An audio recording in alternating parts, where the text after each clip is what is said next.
You probably know this, but let me remind you. While you're busy being the perfect employee, your career might be quietly dying in the background. Sounds dramatic? Stay with me, because if you're the reliable one, the quiet problem solver, the person everyone depends on, this is exactly about you.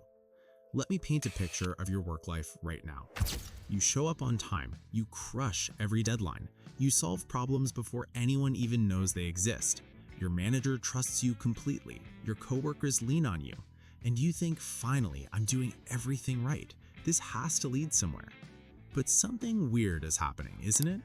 You're getting more responsibility, but not more power, more work, but not more money, more praise, but zero movement up the ladder. You didn't build a career, you accidentally built a trap. And the scariest part, you built it with your own competence. Here's how this trap actually works and why nobody talks about it. When you become really good at your job, you become valuable in one very specific, dangerous way. You become the person who makes everyone else's life easier, the one who just gets things done, the one who never needs to be managed, the one who can take the angry client, the broken system, the impossible deadline, and somehow make it all disappear. On paper, that sounds like job security. In reality, it makes you too expensive to move. Think about it from your manager's perspective. If they promote you, they have to replace you. And replacing someone who's quietly competent, low maintenance, and high output, that's their worst nightmare. They have to hire, they have to train, they have to risk that the new person won't be as good, which then becomes their problem. So what's the easiest move for them? Keep you exactly where you are. Tell you you're amazing, and instead of changing your title, they just make your current job bigger. Now you don't just run the monthly report, you own the entire system behind it. You don't just handle one difficult client, you become the person who handles difficult clients. Suddenly, your job is 3 jobs and none of them are a promotion. And here's the part that should terrify you. While you're getting faster and more efficient at your current role, you're secretly falling behind for the next one. The skills that make you incredible right now, execution, reliability, process mastery, those aren't the skills they want one level up. Up there, they need strategy, delegation, the ability to manage chaos and ambiguity. But here's the cruel loop. Companies won't train you for that. They expect you to already show it before they promote you. But how can you show it if you're too busy being perfect at what you already do? So when promotion time comes, you get the performance review that says exceeds expectations and so reliable. But behind closed doors, the conversation becomes, Yeah, they're amazing for that role, but are they ready for the next step?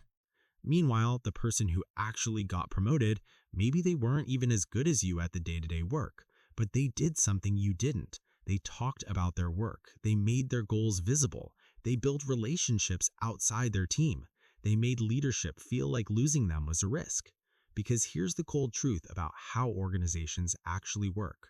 Your direct manager sees your hustle, but your manager's manager, they have no idea who you are. And promotion decisions don't happen in your performance review. They happen in closed-door meetings where leadership trades stories about who's ready. If no one's telling your story, you don't exist in that conversation. Your silence gets read as satisfaction. If you never talk about what you want, they assume you're perfectly happy staying exactly where you are. And if they think you're happy, why would they ever move you? So what do you actually do about this?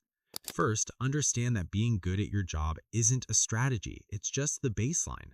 Competence gets you in the room and gets you respect, but it doesn't get you movement. The strategy is what you do after you're competent. You need to start reallocating. Trade a little bit of perfection for growth. Stop being the default fixer for everything so someone else can learn. Volunteer for projects that feel slightly above your current level. Start having the uncomfortable conversations about where you want to go next. Make your goals visible, not loud, not dramatic, just clear. Let people know you're building towards something bigger. Create a quiet urgency around yourself. Show them you're growing with or without this specific role. Because the trap isn't that you're bad at your job. The trap is that you're too good at a job that doesn't lead anywhere. Every year you spend perfecting it is a year you can't get back.